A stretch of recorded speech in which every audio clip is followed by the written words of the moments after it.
Je me présente, Abdo de la chaîne Abendino. Sur cette chaîne, vous trouverez surtout du contenu Naruto, Boruto et One Piece. Mais on parlera également d'autres mangas. Aujourd'hui, on va pas parler de One Piece, non. On va parler du chapitre 50 de Boruto. Abendino,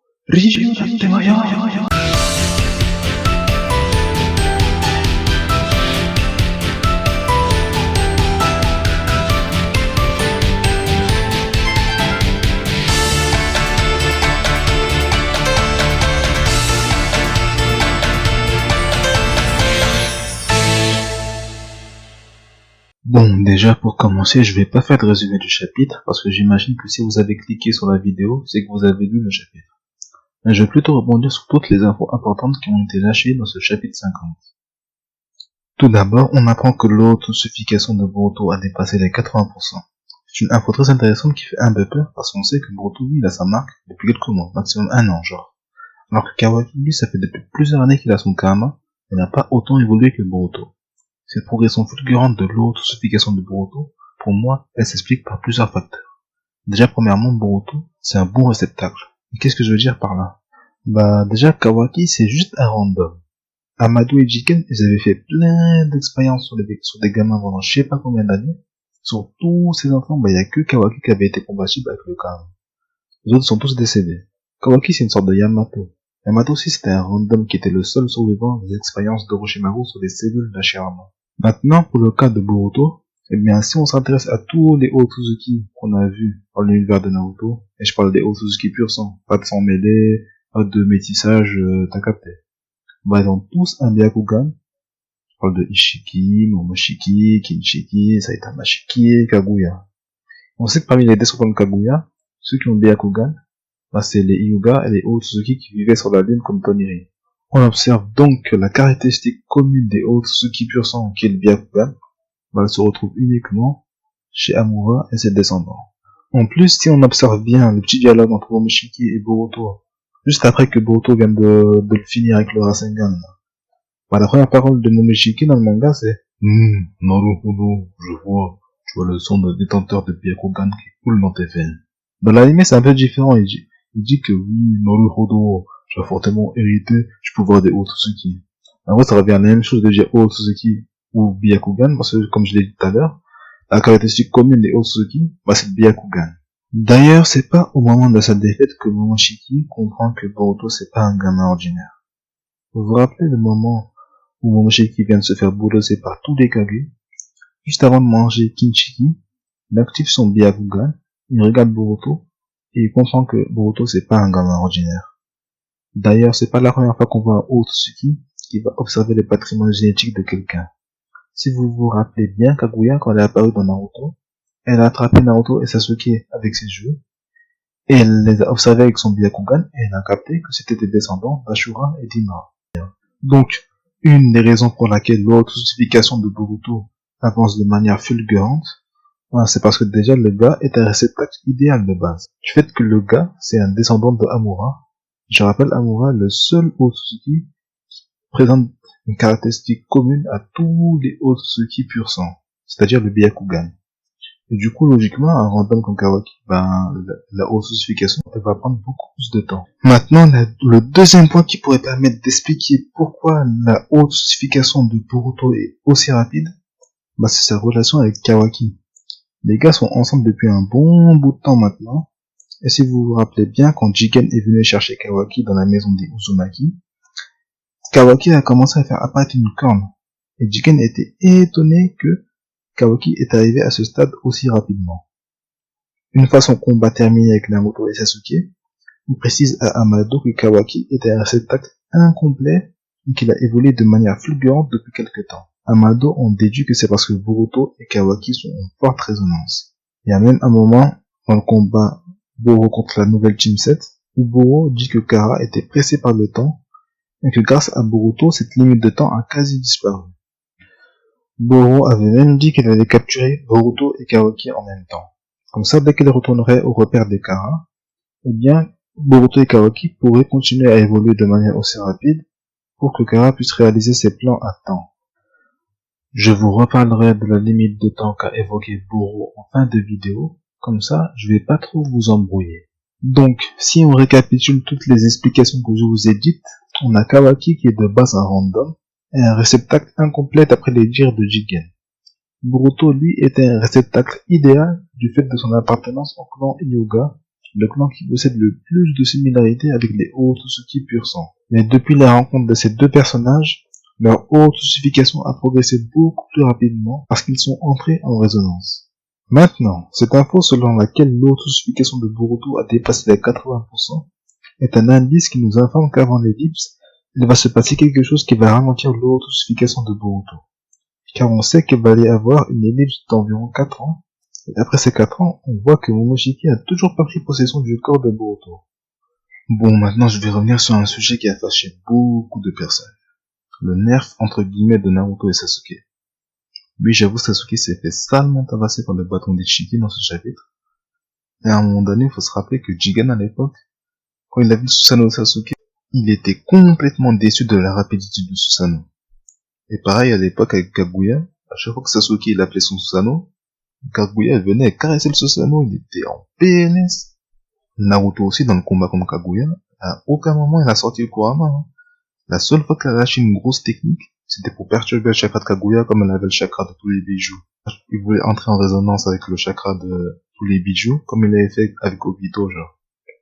Comme ça laissait une ouverture pour la sceller, et vu qu'en forme de lapin, elle était beaucoup plus grande de taille, c'était plus simple de la sceller comme ça. Du coup, leur seul espoir contre Kaguya, c'était le sceau qu'ils avaient sur leurs mains. Et là, c'est terminé. Ishiki, il les maîtrise totalement. Bijutama, ça sert à rien. Il va se faire rétrécir, comme la montagne de flammes qu'avait invoqué Kashinguji. Et Rikudo aussi, il peut plus revenir, parce qu'il a épuisé tout son temps dans le monde des vivants. Vous savez, c'était quoi le seul espoir de Naruto et Sasuke au début du combat, contre Ishiki? C'est la limite de temps des 2-3 jours qui reste à Ishiki à vivre. Amado le répète au début du chapitre, l'ombre de la mort est présente sur Ishiki. Pour moi, ça veut dire que Naruto et Sasuke sont partis combattre avec un seul espoir, cette limite de temps. Ils sont clairement partis pour mener un combat d'endurance contre Ishiki. Et vous pouvez le voir, hein, Naruto utilise que des petites techniques, il utilise pas beaucoup de clones, et Sasuke, il désactive son Sharingan à 2 reprises dans ce chapitre. Hop, là vous pouvez voir que son Sharingan est activé, et dans la page suivante, il est désactivé. Plus loin dans le chapitre, il le réactive, mais il le désactive juste après. En fait, tout est décrit dans la mise en scène du chapitre. Même dans le chapitre précédent, où Naruto se fait tabasser dans son village, vous pouvez voir que l'accent est marqué sur le fait que Naruto est préoccupé par ses alentours. Il a peur de casser les maisons, il est vraiment pas serein de se taper dans son village. En fait, tout est décrit dans les images. Une fois qu'ils sont partis dans la dimension où Boruto a envoyé Ishiki, ils sont partis pour se taper pendant 2-3 jours, hein. Et ils sont clairement capables de le faire, parce qu'à l'époque, je vous rappelle, Naruto vs Sasuke, c'était une journée, hein. Et juste avant, c'était tape contre Kaguya et Madara. Et là, déjà à l'époque, Naruto, il avait que le chakra Yang de Kurama. Maintenant, il a également le chakra Yin. Du coup, ils sont clairement capables de se taper pendant 2-3 jours. Avec tout le chakra que Naruto a, en plus il peut le partager, ils peuvent totalement gagner un combat d'endurance contre Ishiki. Mais bon, heureusement pour eux, ils vont pas se battre pendant tout ce temps. Imagine, tu peux pas pisser pendant 3 jours, c'est chaud, hein. Et bref, il y a eu un nouvel espoir dans ce chapitre. Ishiki ne peut pas tuer Boruto. Et pourquoi cela? Comme je vous l'ai dit plus tôt, Boro, il avait laissé sous-entendre que Kara avait un timing serré, et c'est Boruto qui leur a permis d'enlever cette limite de temps.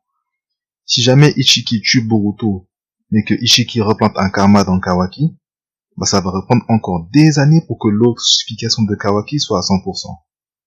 Mais qu'est-ce que c'est que cette limite de temps évoquée par Boro? Là, c'est une théorie, mais je pense que vous voyez le Jubi qui est dans la dimension avec code. Ce Jubi, je pense qu'il est en train de planter ses racines dans le sol de la planète Terre et il est en train d'évoluer petit à petit. Parce que vous voyez quand Sasuke il est arrivé dans la dimension, quand il a vu Jubi, il s'est dit, oh, ça, c'est un Jubi miniature, ça. Il a estimé qu'il est beaucoup plus petit que le Jubi qu'il avait vu pendant la 4ème Grande Guerre. On a appris récemment avec Amado que les Jubi, ce sont des graines que les Otsutsuki plantent dans le sol. Maintenant, estimons que chaque Otsutsuki possède sa propre graine, possède son propre Jubi. Peut-être que, du coup, celui qu'on a vu pendant la guerre, c'était le Jubi de Kaguya. Et, du coup, le Jubi qui est dans la dimension avec Code, c'est le Jubi qui appartient à Ishiki. Maintenant, peut-être, du coup, que le seul qui puisse aller prendre le fruit du chakra qui va pousser sur l'arbre, c'est celui qui l'a planté, c'est-à-dire Ishiki. Et maintenant, si Ishiki n'arrive pas à se réincarner à temps dans le corps de Kawaki, eh bien, comme Kawaki c'est un humain, lui aussi va se faire voler son chakra, et personne ne pourra aller prendre le fruit du chakra qui va pousser sur l'arbre. Du coup, c'est pour ça que l'organisation Kara est pressée, parce que si Ishiki n'arrive pas à se réincarner à temps dans le corps de Kawaki, toute la planète Terre va se faire voler son chakra. Et ce sera la fin du monde, en tout cas, sur la planète Terre. Bon, là, j'ai fini ma petite théorie, et je voulais revenir aussi sur une grosse info du chapitre, qui est la technique du Kama pour aller dans une autre dimension.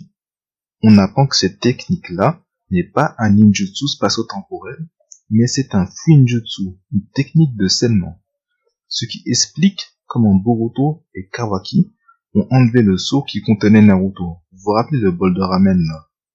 Mais pour moi, cette info, c'est également un indice que Naruto va peut-être mourir. Parce que jusqu'à présent, j'étais sûr à 100% que Sasuke il allait mourir, mais Naruto, j'y croyais pas trop. Je me suis dit, ouais, peut-être Ishiki, il a besoin du chakra de Kurama, parce que c'est le chakra le plus puissant sur la planète. Parce que même la dernière fois quand Jiken l'avait scellé Naruto, c'est parce qu'il avait envie de récupérer le chakra de Kyuubi à la fin. Mais là, maintenant, si Boruto il possède une technique anti-scellement, ça ne sert plus à rien de sceller Naruto, autant le tuer. Et c'est clairement ce que dit Ishiki dans ce chapitre. Il a l'intention de tuer Naruto et Sasuke pour détruire le moral de Konoha. En plus, si on prend en compte que l'ellipse va durer 4 ans, eh bien Kurama aura sûrement le temps de se réincarner. Parce que quand on tue un biju, à partir d'un certain moment, il va se réincarner. Vous vous rappelez quand le 4e Raikage y part pour empêcher Naruto d'aller sur le front, et que Naruto s'y oppose, il a l'intention de tuer Naruto pour pas que l'Akatsuki s'empare de Kyuubi. Mais Tsunade s'y oppose parce que tôt ou tard, Kyuubi allait se réincarner. Et même quand Rin elle est morte, elle était le Jinchuriki de Sambi. Et pourtant Yagura après, il est devenu Jinchuriki après elle. Donc c'est parce que Sambi s'est réincarné quelque part. Et encore après, Yagura, il est mort, et Sambi s'est encore réincarné quelque part d'autre. Et c'est Deidara et Tobi qui étaient allés capturer Sambi. Donc là, maintenant, Naruto, c'est devenu chaud pour sa vie. Et je pense même en vrai que toute la Team 7 va y passer. Mais ça, j'en parlerai dans une autre vidéo théorie du rôle de la Team 7 et de la promotion de Naruto, parce que forcément, on les reverra avant l'ellipse. Je vois mal la promotion de Naruto rester là sans rien faire, alors que Naruto et Sasuke sont en train de clamser. Avant de terminer la vidéo, je vais balancer tout ce que j'attends du chapitre 51. Déjà, je pense que Kashin Koji, on va le revoir. Mais je vous en dirai plus dans une vidéo qui sortira avant le prochain chapitre. Dans la vidéo, je parlerai aussi de Amado, parce qu'on va pas se mentir, ce gars est très très louche. Le gars sur son CV c'est écrit j'ai trahi Ishiki, j'ai trahi Kashin Koji. Ce gars n'est pas digne de confiance, mais j'en reparlerai dans la vidéo. Pour ce qui est du combat contre Ishiki, je pense qu'ils vont jouer sur le fait que Boruto veut faire disparaître ses Rasengan.